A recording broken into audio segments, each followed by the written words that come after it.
Hello students, welcome back to my channel. Today in this video we'll discuss about harmonic mean. What is harmonic mean and how to calculate harmonic mean in case of individual series, discrete series, continuous series, and we'll also talk about combined harmonic mean. तो ये harmonic mean use कहाँ होता है? जब हमें छोटे smaller items को ज्यादा बड़ी ग्रेटर वेटेज देनी है, उस केस में हमें हार्मोनिक मीन का यूज करना होता है. So basically हार्मोनिक मीन कैसे निकाला जाता है? It is by its definition is also it's in the process of calculation कि harmonic mean basically arithmetic mean का रेसिप्रोकल होता है. और अर्थमेटिक मीन भी किसका? जो ऑलरेडी आपको आइटम्स ऑब्जर्वेशंस दिए हुए हैं उनके रेसिप्रोकल का अर्थमेटिक मीन का रेसिप्रोकल होता है. What is it? I am repeating. Harmonic mean is the reciprocal. Reciprocal of what? किसका रेसिप्रोकल है? रेसिप्रोकल मतलब उल्टा 1/. रेसिप्रोकल ऑफ किसका रेसिप्रोकल? अर्थमेटिक मीन का. और किस चीज का अर्थमेटिक मीन?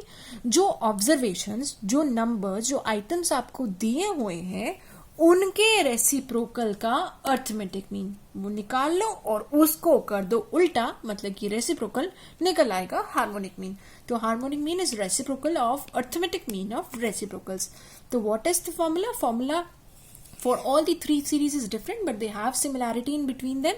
इन सभी में आपस में तीनों सीरीज में सिमिलैरिटी भी है और कहीं ना कहीं इस डेफिनेशन से ही फॉर्मूला निकल कर आता है. तो डेफिनेशन यही तो कहती है कि रेसिप्रोकल होता है. रेसिप्रोकल किसका होता है? It is the reciprocal of arithmetic mean. Arithmetic mean किस चीज का?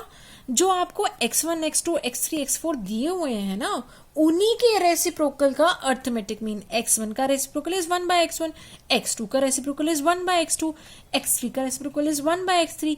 इन रेसिप्रोकल्स का अर्थमेटिक मीन मतलब कि इनको टोटल कर दो, n से डिवाइड कर दो, और जब इस पूरे का रेसिप्रोकल बाहर लिखा है उसको करेंगे रेसिप्रोकल, तो ये उल्टा हो जाएगा. It will get reversed.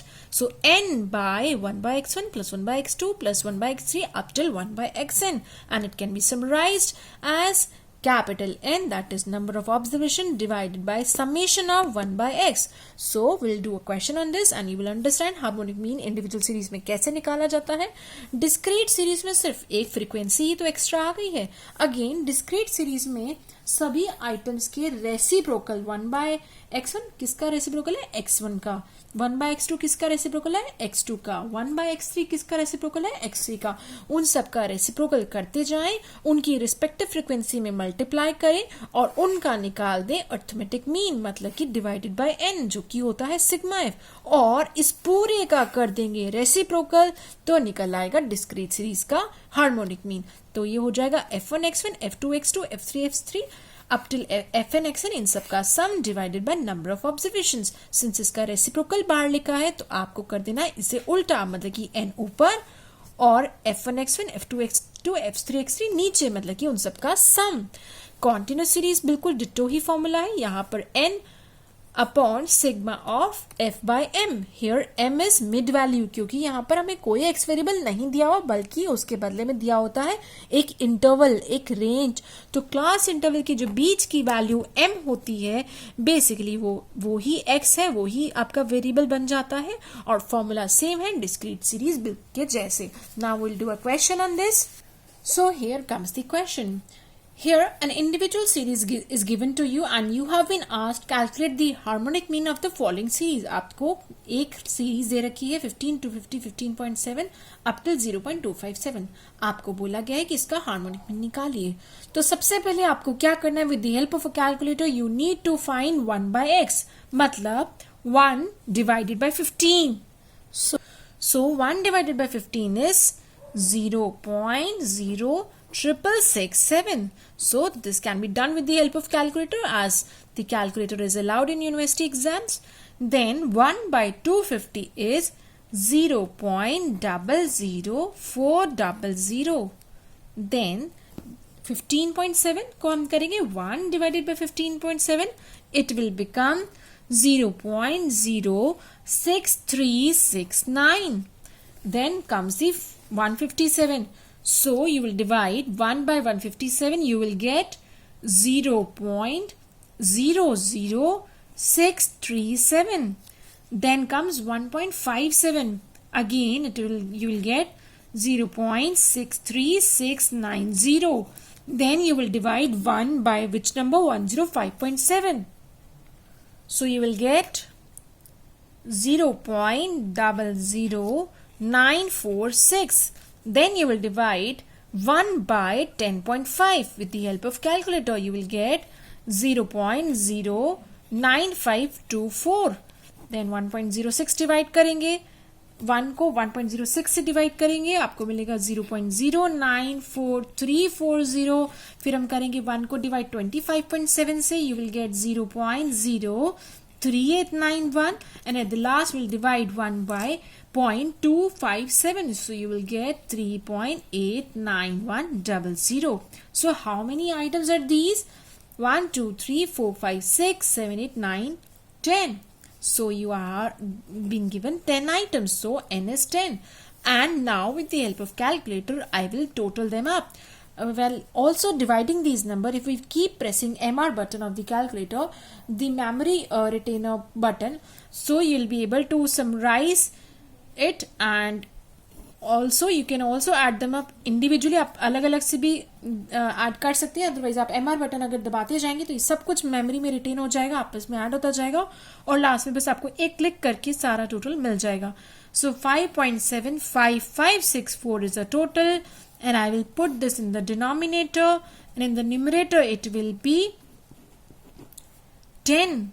So 10 divided by 5.75564, you will get 1.737 approx. So that is how individual series is done. Now let's talk about the discrete series. In the discrete series, you are given two columns. One is the x column and one is the frequency column. One is a variable and the other is frequency. Now what you need to do?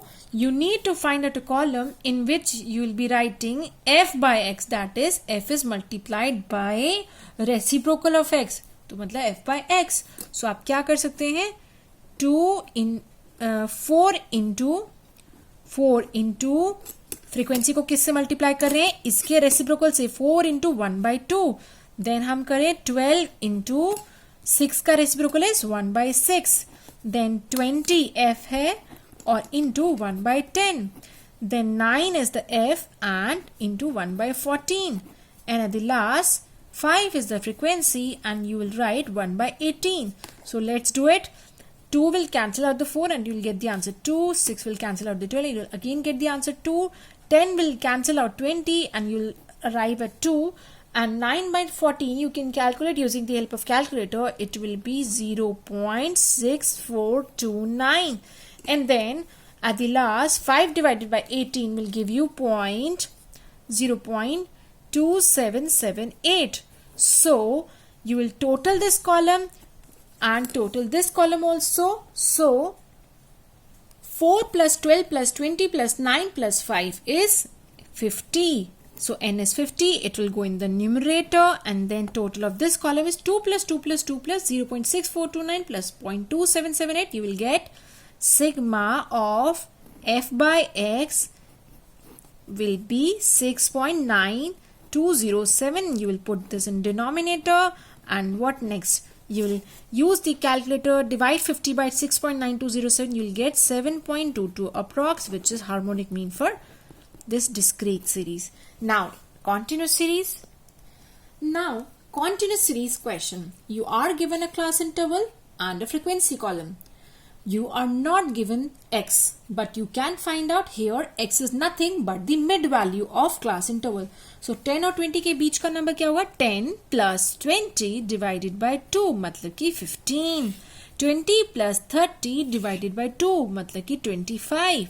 30 plus 40 divided by 2 मतलब कि 70 divided by 2 is 35, and then it will be 45 because you are increasing continuously by similar number, and then it will be 55. So the total of the column of frequency is n is equal to 30 plus 75 plus 70 plus 135 plus 220 equal to 530.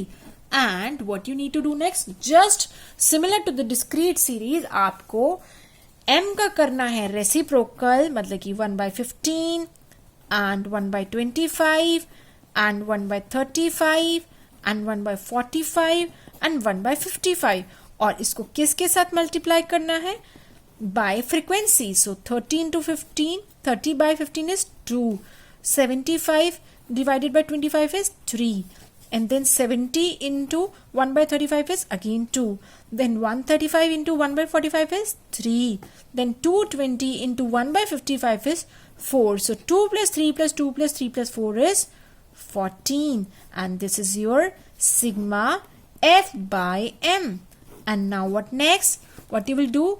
In the numerator, you will write N as 530, and in the denominator, you will get sigma F by M is 14. And what your answer will be? Your harmonic mean is equal to, with the help of calculator, you will arrive at 37.86. Now, very important exam-oriented question. The way you understood the different formulas for different series, you also need to understand that two or more than two series.